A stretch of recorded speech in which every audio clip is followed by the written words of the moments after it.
Hello and welcome along to the start of a brand new season of this FM20 story, A Wandering Dork with me, Daniel. It's Season 2, Episode 1, and today we're back for the start of a brand new season with a massive transfer special. We've completely overhauled the squad, and I can't wait to introduce you to the new signings. You can sense from my excitement that I'm pretty happy with the window so far, although there are a couple of places we still need to improve. You've got a couple of little clues on the home screen, as well as confirmation of our dire financial position, but you can see from the wage budget at the bottom, I'm doing my very best to try and help it. We're currently spending just under £8,000 a week on wages, only just over half of the budget for the squad. We've got a transfer budget which we're not using either, as we try to protect the club finances, and then tomorrow we'll be playing our first game of the season, one of the toughest ones away to Billericay. We've then got a run against newly promoted sides, a few which we hopefully will be able to compete in, but for now we're just going to talk about transfers, and my word, we've got a lot of them to get through. But very quickly before we get into it, a massive thank you to everyone that's followed the series so far. I really have appreciated your support with it. If you are enjoying the story, then please do put a thumbs up on the video and subscribe to the channel for daily FM20 content.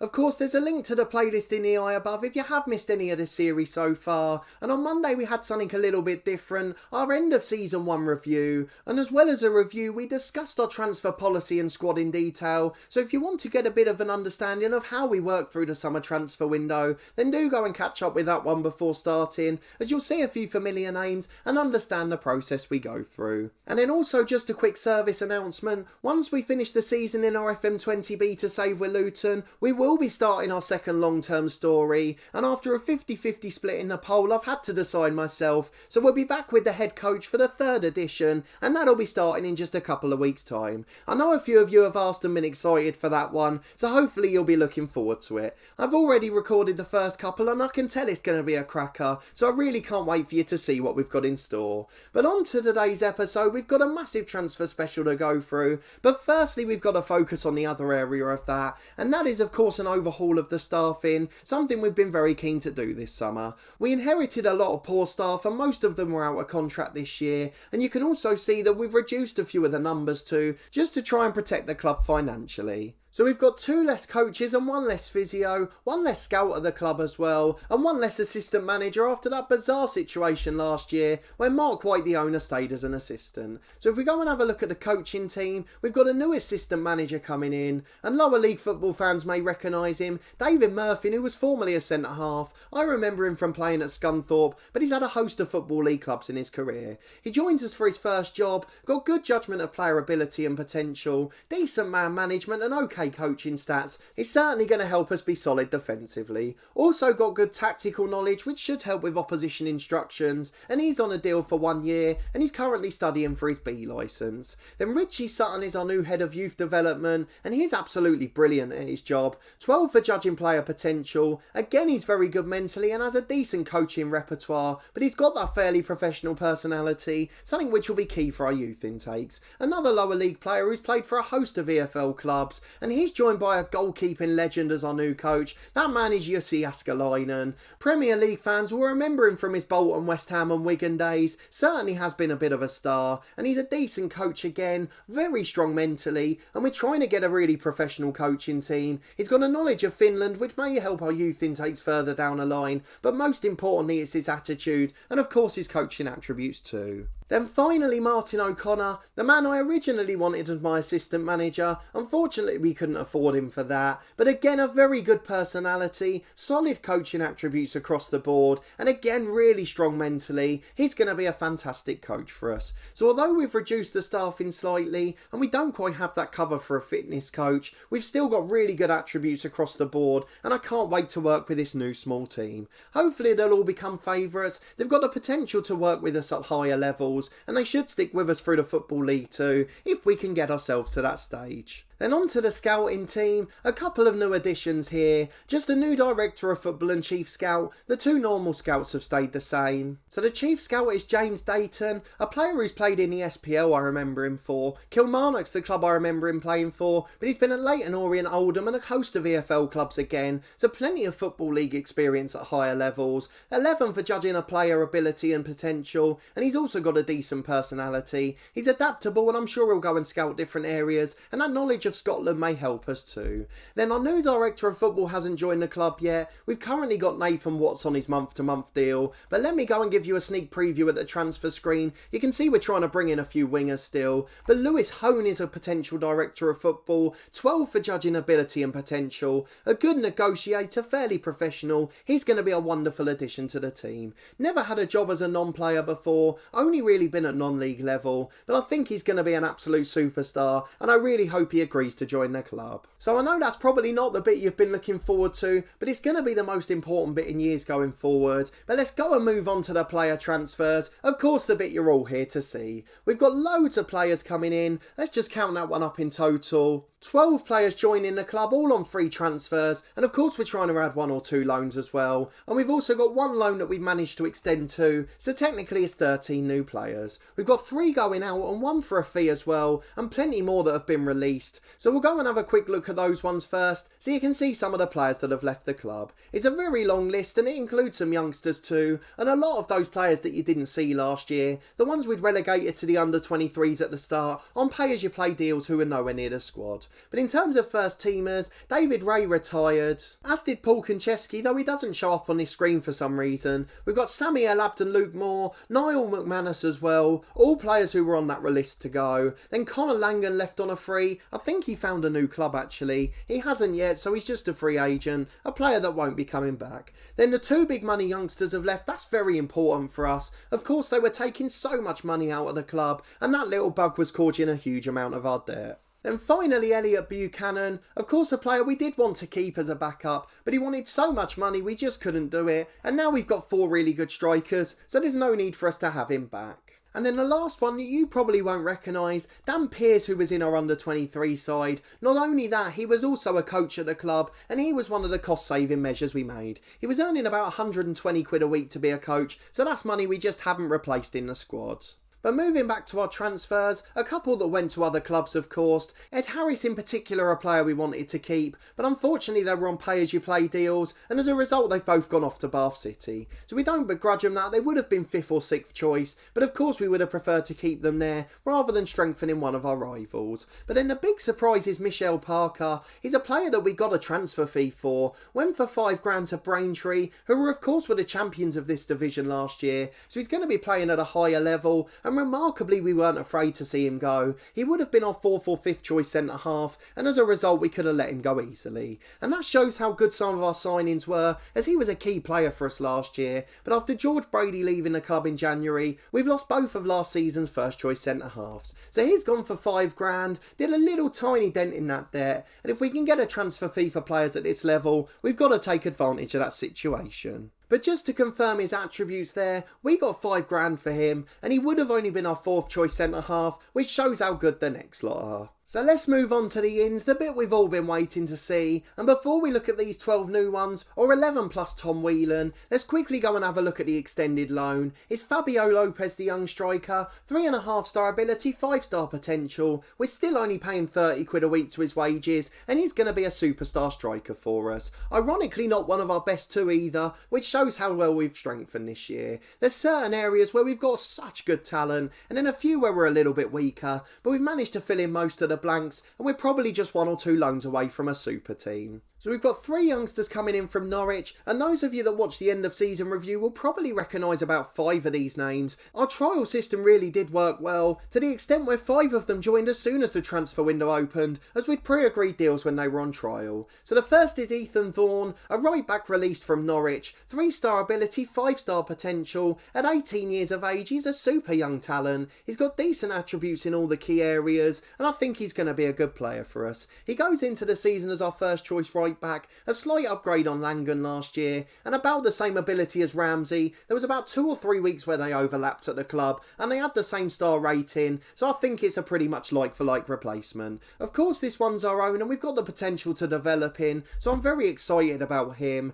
And then next is Ollie O'Dwyer, a first choice centre half for this season, 3.5 star ability, 4.5 potential, a slightly older and more experienced one actually, really. Came through at Palace and played for Aldershot in the league above last year, and at 23 years of age, I think he's going to be an important player for us. So he was the one that allowed us to sell Parker really, a like-for-like replacement earning the same amount of money, and it makes us a £5 profit too. He's got really good attributes technically, 13 for tackling, marking and 14 for heading. That's unheard of at this level. Good positioning and jumping reach too, so I'm hoping he'll be a threat from set pieces. It was something Brady did really well in the first half of last year, and at 6'6" he's got the same attribute again. Then next is Aaron Presley, a young striker from Aston Villa. This one I'm a little bit worried about. He'd only join us on a pay-as-you-play deal, and I think he's going to be snapped up pretty quickly. But released from Villa, he's a really good youngster. Again, a massive jumping reach, a good target man, and he'll play well in that role. He's going to be good competition for Jason Pryor.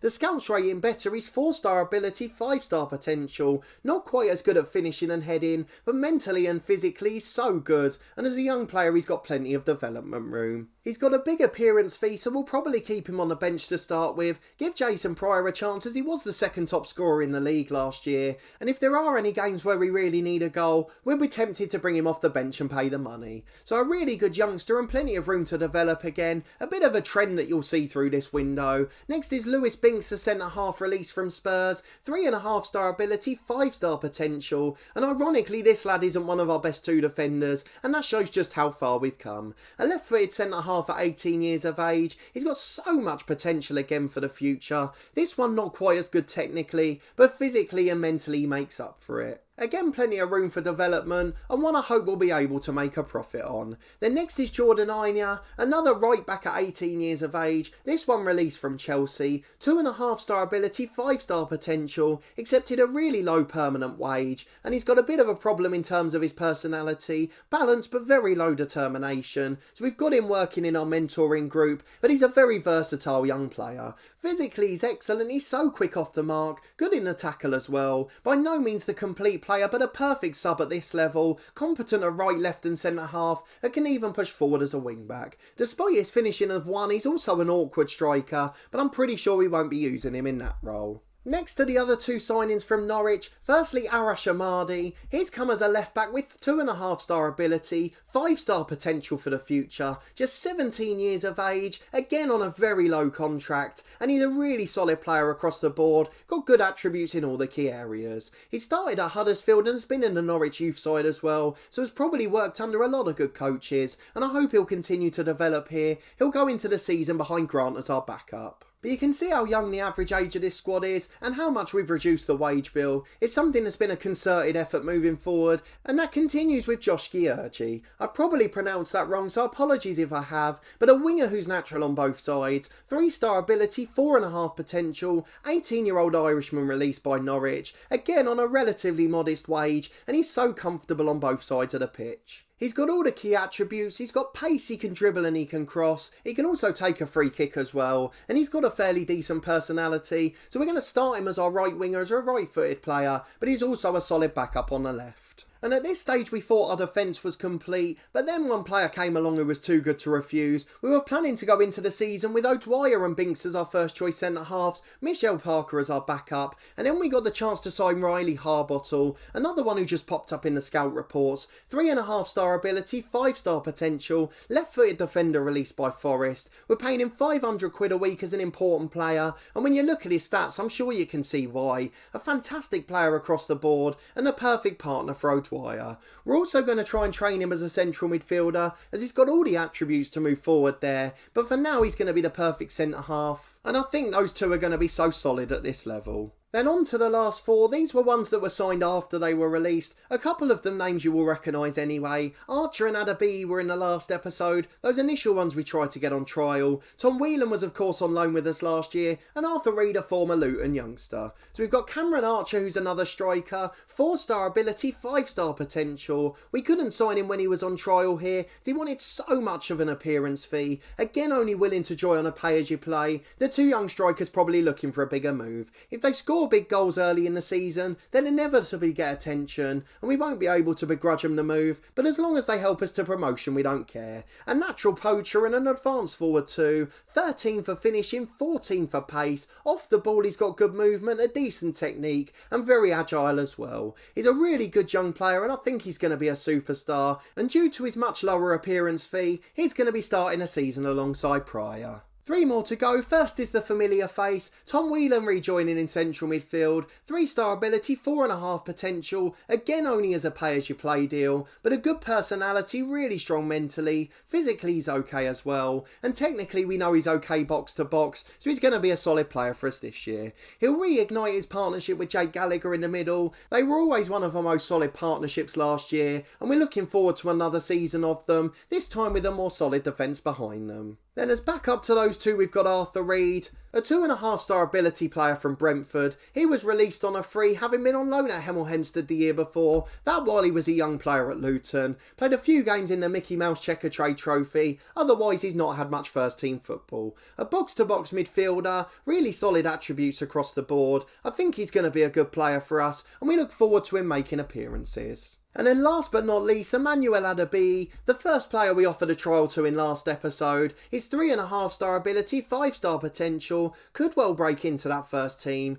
He's actually got a better star rating than Wheeler or Gallagher, although I don't think he's quite as good yet. He's on 150 quid a week, so it was certainly worth the gamble, as it's a very low wage for this level. He's also got very good long shot rating and the player trait to shoot from distance, so bearing in mind the match engine in its current state, he could be an absolute superstar for us. Again, he'll probably start the season on the bench. This one's on a 2-year deal, but I think moving forward he will become first choice. Again, we've just got him in that mentoring group for his determination. Once he's worked with Jake Gallagher for a little while, I think that problem will resolve itself. So a really massive transfer window and loads of brilliant signings. Let me know in the comments what you think of them. Of course I think we're going to be up there this year, and the media seem to agree too. If we go and have a look at the National League South and the pre-season predictions for the club, we're expected to finish second behind the relegated club Boreham Wood, and we're up there with the likes of Havant and Waterlooville, who were challenging for the playoffs last year. So I really think this is going to be a great season for us, and I hope the lads can gel together quickly. If we look at the dynamics, it has had a bit of an effect, but the team cohesion's still pretty good. We've got a good dressing room atmosphere, and they're right behind the manager, and having young players with not much reputation really does help us in that regard. So we'll go and have a look at the squad depth report before finishing on the team screen, just so you can have a look to see what we've got at the club. You can see Jason Pryor, now rated our 4th choice striker, is very much a backup according to our assistant, but after last year he's got to start alongside one of the youngsters, and he is still the biggest earner at the club. We've got a little bit of weakness on the wings. Tom Richards did do well for us last year, only 2.5-star ability now though, and that's why we're trying to loan in a left winger, as it's the only area we haven't got 3-star ability. We've got a young right back in Ethan Vaughan. Freddie Grant will probably stay in at left back. We've got Hale Brown doing a good job in goal, and obviously a whole new centre-half partnership. We've got 3 very evenly ranked central midfielders. Gallagher and Whelan, as I mentioned, will start the season, but we have kept players like Briggs, McShane and Lewis at the club, just so we've got that extra bit of cover. They're all going to be backup players on pay-as-you-play deals, so no cost to the club if they don't make the bench. Our assistant reports seem to suggest that we're a bit weak in goal. That's just because we've only got a cheap youngster as backup. In terms of defence, they say we need a little more depth. I completely disagree with that. And again, most of the weaknesses are highlighted in the goalkeeping area and a lack of youth prospects, which we understood. In terms of technical, mental and physical, we've got loads of strengths listed there, and that bodes really well for the season, as I presume that's being compared to this level. We've got some really good options and quality in the squad, and plenty of players they want to single out. There's loads of room left in the wage budget, but as we mentioned, we're not going to spend it. I'm willing to spend about 1,000 more, just to try and sort out those wide areas, and then after that we're probably going to leave it. I want it to stay in single figures. So we're currently spending 7,800, I'd like to keep that to 9 or under if possible, and then hopefully that debt will gradually reduce as we won't be spending out so much each week. But as we finish on the squad screen, so you can see what we're left with, a pretty healthy sized squad at the moment. Hopefully just 1 or 2 loanees to add to the wing. We've of course got 3 or 4 more long termers we can get in, and if we do get a long term injury then we can take advantage rather than trying to make up our 11 with lone stars. But a really good summer, and I'm very happy with the squad. Let me know what you think of it down in the comments. If you did enjoy the episode and seeing that transfer window, please do put a thumbs up on the video. Do you think we're going to be able to compete for the title this year? I at least want to get a place in the playoffs. I think we've definitely got a squad good enough for the top 7, and as you can see, the media think we'll be a playoff side too. Let me know if there's anywhere else you think we should get loanees. Otherwise, I think we can let this young team develop. And if we can get in the playoffs this year and get the experience, then hopefully they'll all be better next season. If they are, we'll then be able to win a title at a canter. That's my plan to get promoted in Season 3. The board are satisfied with us because we've made loads of good transfer additions and because we've managed to sell a player on for a profit, so I think everything's pretty happy at the moment, though of course that could all be ruined tomorrow, and I hope you'll come and join me to find out as we play our first game of the season at Billericay, which is obviously going to be one of our toughest away games. Subscribe to the channel for daily FM20 content, that includes 5 episodes a week from this one, and as we mentioned, we'll be back with Dorking Wanderers tomorrow as we play our first game of the National League South season. There's also 2 episodes a week from my beta save with Luton Town as we try to keep them afloat in a championship, and then when that concludes we'll be starting our head coach story, the 3rd edition of the series on the channel. I really hope you're looking forward to it as much as I am. I just cannot wait to get going. But a massive thanks for watching this one and your continued support with the series, and I hope to see you next time as we get into the season with Dorking Wanderers.